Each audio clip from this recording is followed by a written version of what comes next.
Welcome to the Jill on Money podcast. It is Tuesday, June 8th. We are here to help you navigate whatever is standing in front of you and reaching your financial goals and objectives. Each one of you is different, and that's why we encourage you to send us your questions. You can send an email to askjill@jillonmoney.com. That's askjill@jillonmoney.com. If you're on our website, if you're on the jillonmoney.com website, all you need to do is hit the contact button, and that will also bring you to us. Don't forget to tell us if you'd like to come on the air live. It's so great. Why is this so much better? Number one, you get to skip the line because there are thousands of people ahead of you. Let me be clear about that. Number two, I often will change my advice when I hear the other things going on in your life. Sometimes you don't put everything in your emails. And so it's really cool to actually talk to you live. And that is what Gabrielle did. She is on the line from Ohio.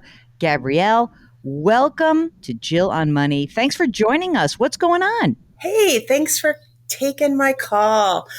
Well, I have to go back to work. I've been off for 15 months now.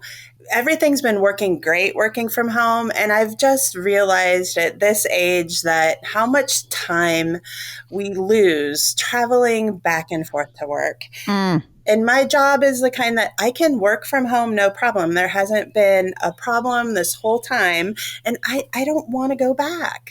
I hear you. I mean, I think you are really voicing something that I have been hearing from so many of my friends, so many of my colleagues, people who say, I've lost hours. And, someone did a funny thing, which is like calculate how many days of his life that he's lost to commuting. It's a lot. I totally get it. So let's talk a little bit about what's going on for you. And let's try to figure out if you've got some different choices to make. So first of all, Gabrielle, how old are you? I'm 54. You sound much younger. I just want to say that. You look great. All right, I'm just kidding. I can't see her, guys. Okay, are you single, partnered, married? I'm married. Okay, and spouse is how old? Spouse is 57. Mm-hmm. He works for a county government, and we have 3 kids. One is totally launched. The second one, she works full time. She's a nurse. She lives at home. She wants to move out. The only reason why she's here is because I've kind of twisted her arm to stay here and save as much money as she can before she moves out. We have a third child who's in his, he has 2 more years of college. So he's here. He was out, but then with the pandemic, he came back home with everything being online. So, and I'm not sure if he's going to move back out or stay here or not. That's still up in the air. So let's talk about what the options are for you. So how much do you earn, Gabrielle? I make about $38,000 a year. I just work part-time. As a part-time employee, do you use a retirement plan through work? I have a 401k. Yes, I do. I do invest 30% of my pay into the Roth 401k option. Great. Fantastic. Now, husband, county employee, that sounds like a very attractive human being because it sounds like someone who has a pension. Yes, very. Yes. Yep. That is his most attractive feature. Well, listen, after being locked down for 15 months, that's not bad. It's not a bad reward. Okay. How much does he earn? He earns $73,000 a year. Okay. He's paying into his pension. Does he also make a contribution into another retirement account?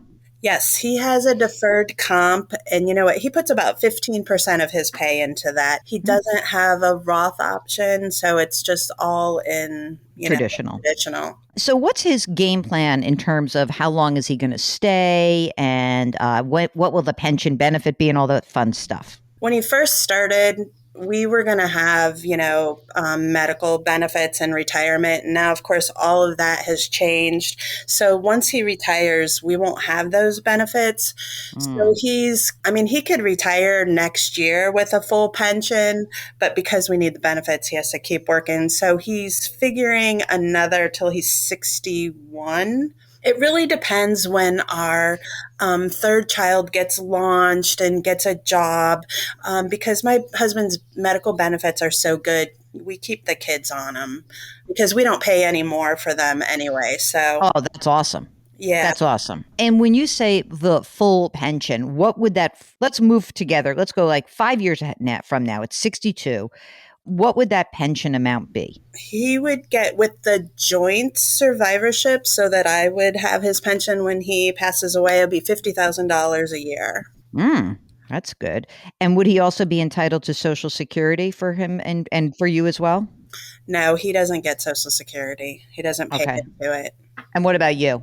I do. Okay.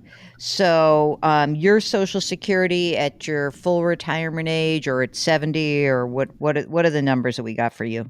It's 70, which I figure I would wait till then, is $2,050. So essentially, I mean, look, there's a couple of things. Number one, if he retires at 62, you still have 3 years that you need before you can get to Medicare.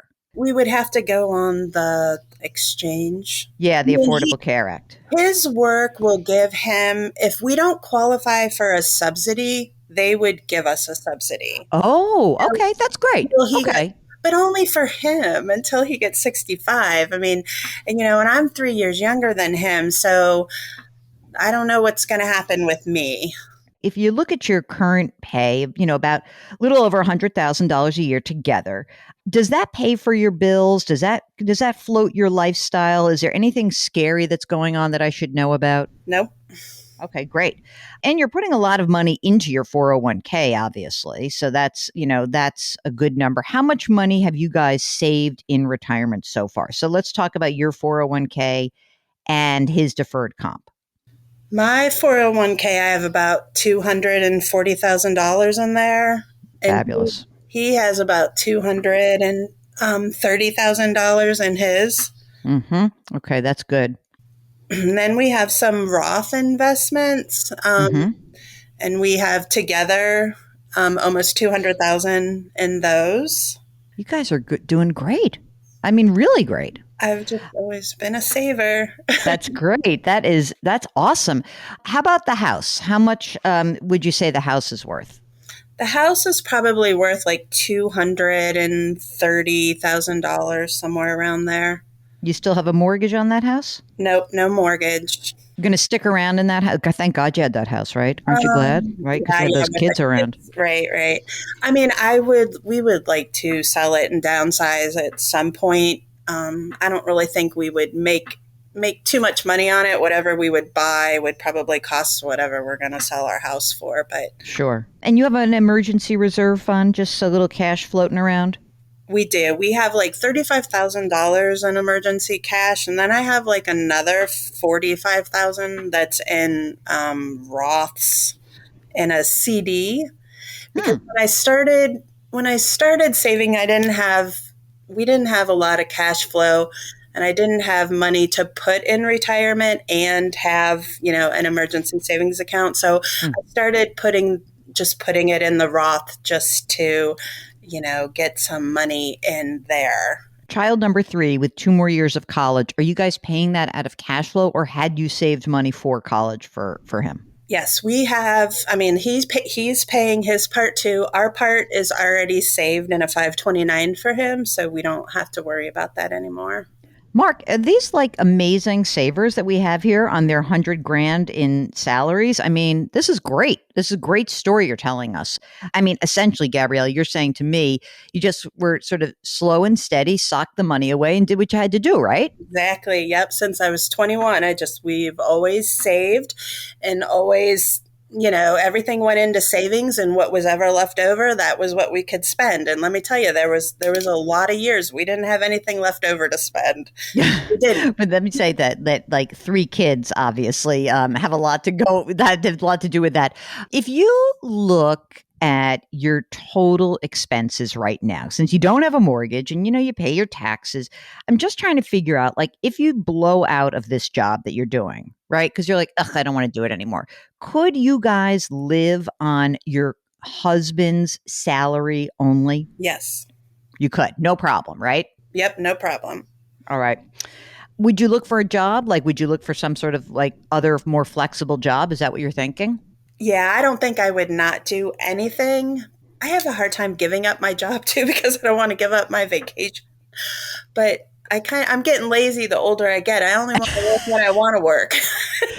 I get that. I mean, you've also sort of earned the right to do it. So, big picture, this is what I'm seeing for you guys, which is, you know what? You could quit if you want.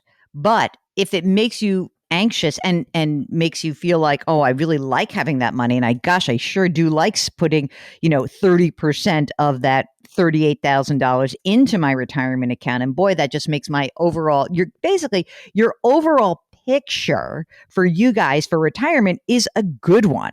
Honestly, there's no compelling reason where I'm saying to you, like, oh my God, you have to work, because that's not where you are. That said, maybe you start looking for some new gigs. Maybe you can do something where you can work from home. And maybe I don't know, is your boss sort of like, okay, you have to be in? Is it like one of those? Yeah. Yeah. Yeah. Old school. You're only working if you're sitting in your desk. And I guess I just have to get my head wrapped around if I want to say, either you're going to let me work from home or I'm going to quit. I'm not Mm. there yet. I kind of think they'd say, I don't know what they'd say. It's very strange to me that there are people who have just learned the idea that actually, yes, people can work from home, especially like you are an adult and you know how to like do your job and actually perform. I get the idea that with younger employees, it's quite difficult to get them sort of part of and build them into the system of the place. But maybe look for another job and see how that goes. And so Mark wants to know, would you be able to do a hybrid, just to say to them like, hey, you know what? I'll come in a day, 2 days a week, but 3 days a week I want to be working from home. Do you think they'd go for that? Well, I mean, I only work 3 days a week anyway.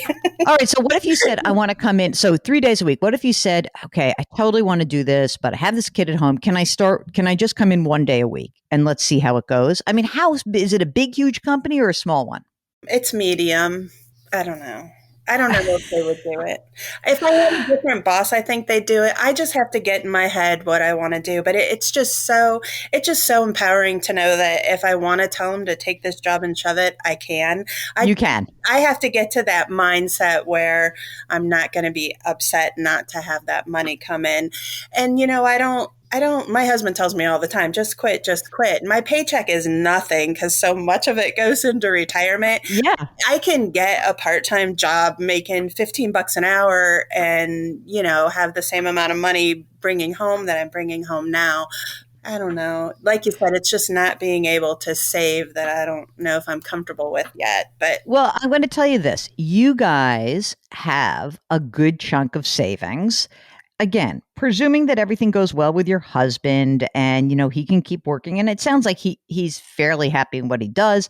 If he's willing to work, you do have that 50 grand a year that's going to come in. You will be entitled to Social Security. So there's two gaps that need to be filled. One is between your husband's retirement and then Medicare for him and for you, right? So there's like those years where you're going to be spending some of your money. And then it is the years between Medicare and you claiming your full Social Security benefits. And for all I know, look, I mean, if he doesn't hate his job, he may keep working, right? And that's fine. Like the longer he works, the better everything works.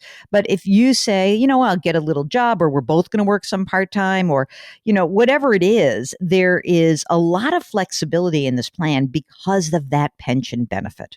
And I think that that's really very important for you guys, truly, because I think that if you didn't have the pension, you could tell just from the way we're talking about this that you'd be screwed.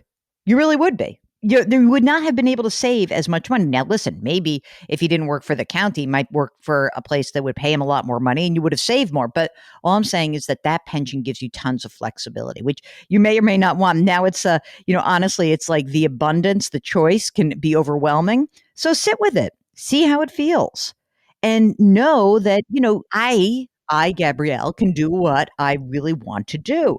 You got these kids, you're a couple of years away from just being completely done in terms of, helping them out. And they're going to move forward. Make sure that full-time RN saves a lot of money in her retirement plan also. She is. I've already got her. I mean, that's what I told her. That's the key. We got 15% going in there. I got her doing more money into a Roth. So, she's going to be set too. I told her, but you just got to start out right. That's the key. They got to start right from the very beginning. And yeah, dang it. My kids are gonna. I'll make sure. Yeah, I got to tell you something. You're great. It's fantastic. Well, anything else going on that we should know about? You got your estate planning done and stuff like that? Yep. Everything's done. Fantastic. I think you're in great shape. Will you stay in touch with us and let us know either how it goes to get back to work or whether you make a different decision?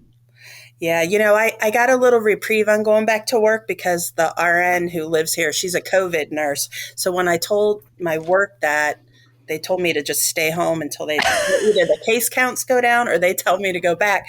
So I have no idea, when they're going to say I have to start heading back to the office. Okay, so listen, in the meantime, while she's still there, poke around and see if there's some jobs that might be interesting where you could work from home. And you could do something that you feel good about and you could make a few bucks and it doesn't have to be the most, but maybe you would say, okay, instead of making 38,000, boy, I'd be happy making 30 as long as I could be home, and then go from there and use this period of time. Let's break it into a little chunk where we say, let's use this period of time to just get your personal plan together and give yourself those options. And then once you have those options, you can make a better and more informed decision. Great. Thanks. Sounds good? Sounds great. Yeah. Thank you. It's a great story. And of course, you have to keep us posted. All right. Okay, I will. If you, like Gabrielle, would like to join us on the air, all you need to do is send us an email, askjill@jillonmoney.com. Or if you're on our website, jillonmoney.com, maybe you're there because you're checking out stuff that I've written or maybe watching some TV segments, whatever. If you're on the website, first of all, bookmark the website and then hit the contact button if you've got a question. Don't forget to tell us if you'd like to come on the air. Mark does all the rest because that's the way he is. He's just great like that. Here we are. It's June. We're no longer doing our old outro, remember, but I'm always going to keep telling you guys to continue to do something nice for someone else today. And don't forget to practice our mantra, grit, growth, grace. Thanks for listening. We'll talk to you tomorrow.